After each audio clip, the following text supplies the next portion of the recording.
Occasion ఏదైనా location ఎక్కడైనా తెలుగువారి వేడుక అంటే ఆలివ్ మిఠాయి ఉండాల్సిందే. ఆంధ్రప్రదేశ్ రాజధాని అమరావతికి సంబంధించి ఒక కీలకమైన అప్డేట్ వచ్చింది.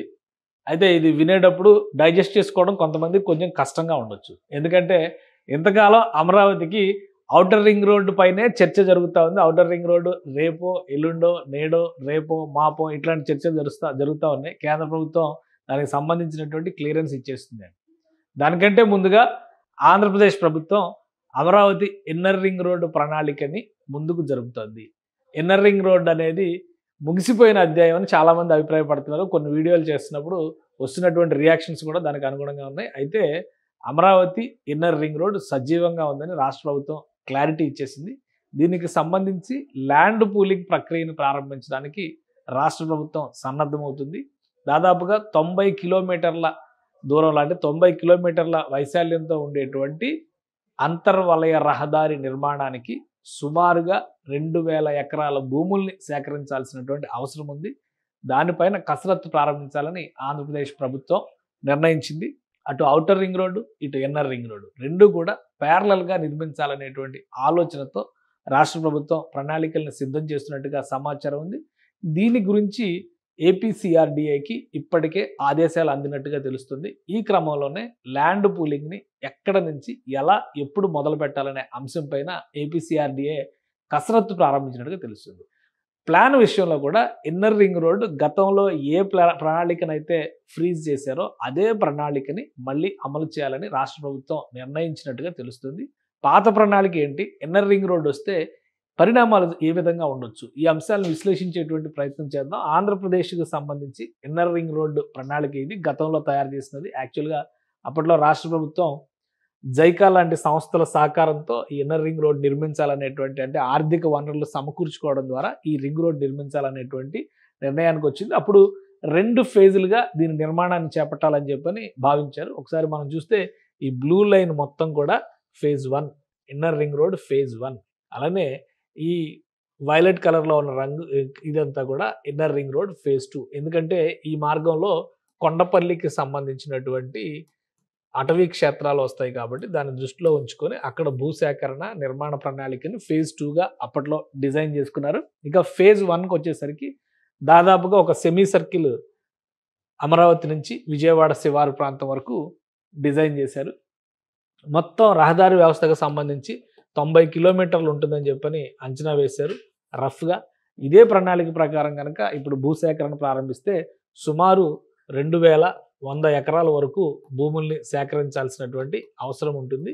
అలానే నిర్మాణ ప్రణాళిక విషయంలో అంటే ఇటు అమరావతి ఫస్ట్ ఒక సిటీ అవుతుంది, ఈ పక్కన చూస్తే విజయవాడ రెండో మెగా సిటీ అవుతుంది.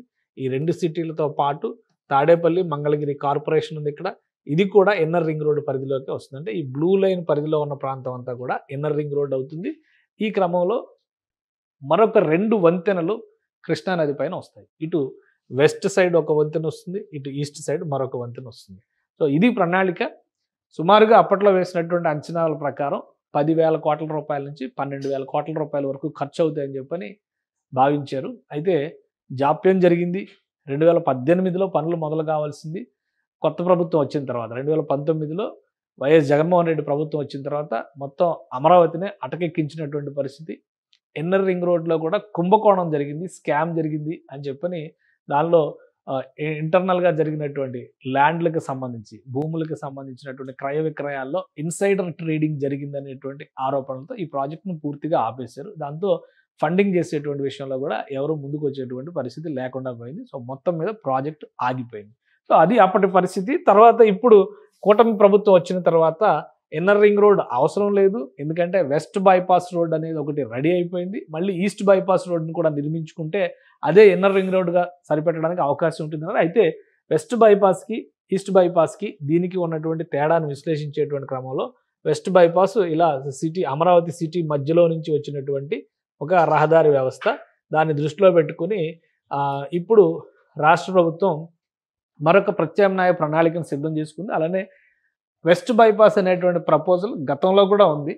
కాకపోతే అప్పట్లో వెస్ట్ బైపాస్ని ఆపి ఇన్నర్ రింగ్ రోడ్ని చేపట్టాలనేటువంటి ఆలోచన రాష్ట్ర ప్రభుత్వం చేసింది. కానీ గత జగన్మోహన్ రెడ్డి ప్రభుత్వం ఇన్నర్ రింగ్ రోడ్డు లేదు, ఔటర్ రింగ్ రోడ్డు, అసలు అమరావతి లేదని చెప్పింది. కాబట్టి కేంద్ర ప్రభుత్వం తమ షెడ్యూల్ ప్రకారం 2021లో పనులు ప్రారంభించి వెస్ట్ బైపాస్ని దాదాపు ఇప్పుడు కంప్లీట్ చేస్తున్నటువంటి దశ. బహుశా జూన్ నాటికి పూర్తి స్థాయిలో ఆ ప్రాజెక్ట్ కంప్లీట్ అవుతుందని చెప్పని అందరూ ఆశిస్తున్నారు.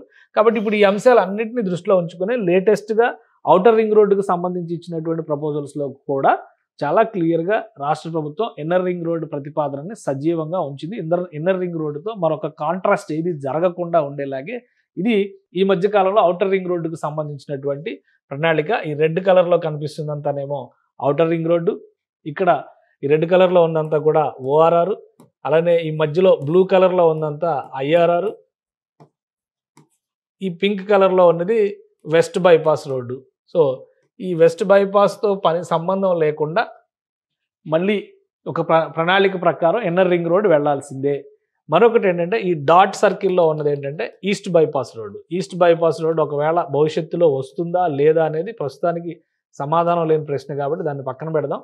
కానీ ఈస్ట్ బైపాస్ను కూడా ఈ మ్యాప్లో ఉంచింది. అంటే రాబోయేటువంటి అవసరాలను దృష్టిలో పెట్టుకొని, భవిష్యత్ అవసరాలను దృష్టిలో పెట్టుకొని రాష్ట్ర ప్రభుత్వం చెబుతున్నటువంటి మాట ఏంటంటే విజయవాడని కానీ లేదా అటు కృష్ణా జిల్లాని ఇటు గుంటూరు, ఉమ్మడి గుంటూరు జిల్లాని విడదీస్తుంది కృష్ణా నది. కృష్ణా నది పైనుంచి ఎన్ని ఎక్కువ వంతెనలు కడితే అంత ఎక్కువగా రెండు వైపులా కూడా ప్రజలు ఇంటిగ్రేట్ అవ్వడానికి, రాకపోకలకి, రవాణాకి, వ్యాపారానికి మార్గం సుగమం అవుతుంది. కాబట్టి ఈ ప్రతిపాదనలు అన్నింటినీ కూడా సజీవంగా ఉంచాలనేటువంటి ఆలోచన రాష్ట్ర ప్రభుత్వం చేస్తుంది. ఇప్పుడు మనకు వస్తున్నటువంటి సమాచారం ప్రకారం చూస్తే కనుక ఈ ఐఆర్ఆర్కి సంబంధించి యథావిధిగా పాత ప్రణాళికని దృష్టిలో పెట్టుకొని ఆ ప్రణాళిక ప్రకారమే ముందుకు సాగాలి. ముఖ్యంగా ఐఆర్ఆర్ టేకప్ చేయడానికి ప్రధానమైనటువంటి కారణం ఏంటంటే ఈ ప్రాంతంలో ఉన్నటువంటి అమరావతి లింక్ రోడ్లన్నీ కూడా ఇవన్నీ కూడా ఐఆర్ఆర్కి లింక్ చేయడం ద్వారానే ఒక క్లియర్ సర్కిల్ కంప్లీట్ అవుతుంది అనేటువంటి అభిప్రాయంతో రాష్ట్ర ప్రభుత్వం ఉంది.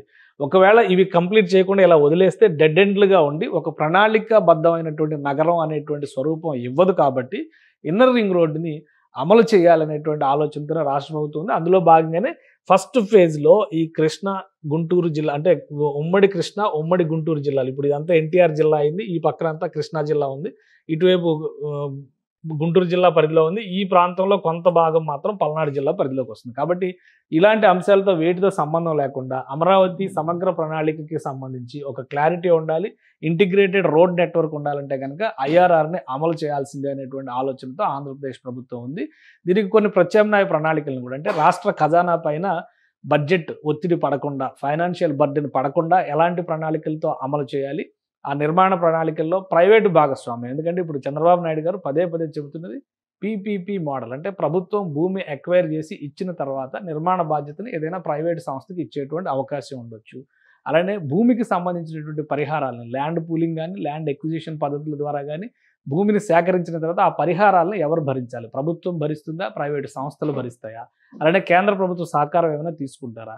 నిర్మాణం జరిగిన తర్వాత ఫైనాన్షియల్ మోడల్ ఏ విధంగా ఉండాలి? ప్రైవేటు సంస్థ నిర్మిస్తే దానికి రీపేమెంట్ ఏ విధంగా జరుగుతుంది? ఇలాంటి అంశాలపైన ప్రస్తుతం కసరత్తు జరుగుతున్నట్టుగా తెలుస్తుంది. మొత్తం మీద భూసేకరణ జరగడానికి కనీసం సంవత్సర కాలం పట్టేటువంటి అవకాశం ఉంది.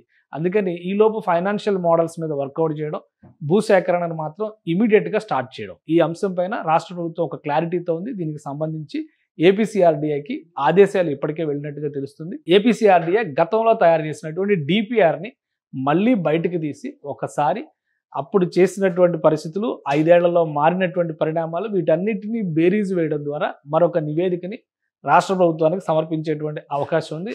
ఆ నివేదిక ఆధారంగా రాష్ట్ర ప్రభుత్వం నిర్ణయం తీసుకుంటుంది.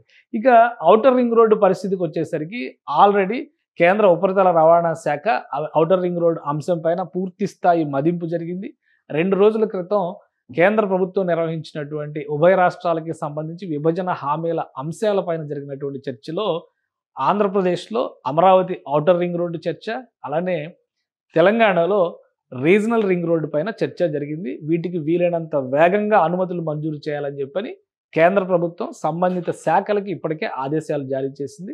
ఆంధ్రప్రదేశ్లో మెట్రో రైలుకి సంబంధించినటువంటి అంశం, అలానే రైల్వే జోన్కి సంబంధించినటువంటి అంశం, ఇక్కడ అమరావతి రైల్వే లైన్, కొత్త రైల్వే లైన్కి సంబంధించినటువంటి అంశాన్ని కూడా వీలైనంత వేగంగా ఆ ప్రాజెక్టుల పనులు ప్రారంభించాలి, పూర్తి చేయాలనేటువంటి సంకేతాలను కేంద్ర ప్రభుత్వం ఇప్పించింది. కాబట్టి అమరావతి ఔటర్ రింగ్ రోడ్ అనేటువంటి ప్రణాళిక యథాతథంగా కేంద్ర ప్రభుత్వం ఇచ్చేటువంటి ఆదేశాలకు అనుగుణంగా కేంద్ర ప్రభుత్వమే పూర్తి స్థాయిలో ఫైనాన్షియల్ బర్డెన్ కూడా కేంద్ర ప్రభుత్వమే తీసుకుని నిర్మిస్తుంది. ఇక ఇన్నర్ రింగ్ రోడ్డుకు సంబంధించినటువంటి ప్రణాళిక బాధ్యతని రాష్ట్ర ప్రభుత్వం తీసుకుంటుంది. ఫైనాన్షియల్ ఇన్స్టిట్యూషన్స్, ప్రైవేట్ కంపెనీల భాగస్వామ్యంతో రాష్ట్ర ప్రభుత్వం దీన్ని పూర్తి చేసేటువంటి అవకాశం ఉంది. గతంలో రూపొందించినటువంటి డిపిఆర్ పూర్తి స్థాయి నివేదిక కూడా మన దగ్గర ఉంది. కానీ అన్ని విషయాలు ఒకేసారి చెప్తే డైజెస్ట్ చేసుకోవడం కష్టం కాబట్టి అమరావతి ఇన్నర్ రింగ్ రోడ్డు ప్రతిపాదన సజీవంగా ఉంది. రాష్ట్ర ప్రభుత్వం ఆ దిశగా చర్యలు చేపడుతుంది. ఏడాదిలోగా ల్యాండ్ ఎక్విజిషన్ లేదా ల్యాండ్ పూలింగ్ కంప్లీట్ చేసిన తర్వాత 2 ఏళ్ల టార్గెట్తో అటు ఔటర్ రింగ్ రోడ్ని ఇటు ఇన్నర్ రింగ్ రోడ్ని కూడా సమాంతరంగా నిర్మించేటువంటి ప్రణాళికని ఆంధ్రప్రదేశ్ ప్రభుత్వం తీసుకునేటువంటి అవకాశాలు చాలా స్పష్టంగా కనిపిస్తున్నాయి. ఈ బాధ్యతల్ని ఏపీ సిఆర్డీఏకి పూర్తి స్థాయిలో అప్పగించేటువంటి అవకాశాలు కూడా క్లియర్గా ఉన్నాయి. అలానే కేంద్ర ప్రభుత్వం ఇచ్చేటువంటి వనరుల్ని సద్వినియోగం చేయడం ద్వారా 2 ఏళ్లలో దశలో అంటే ప్యాకేజీల రూపంలో ఔటర్ రింగ్ రోడ్డు నిర్మాణాన్ని కూడా శరవేగంగా పూర్తి చేయాలని ఆంధ్రప్రదేశ్ ప్రభుత్వం భావిస్తోంది. సుమన్ టీవీలో మీ పర్సనల్ అండ్ బిజినెస్ ప్రమోషన్స్ కోసం కింది నెంబర్కి కాంటాక్ట్ చేయండి.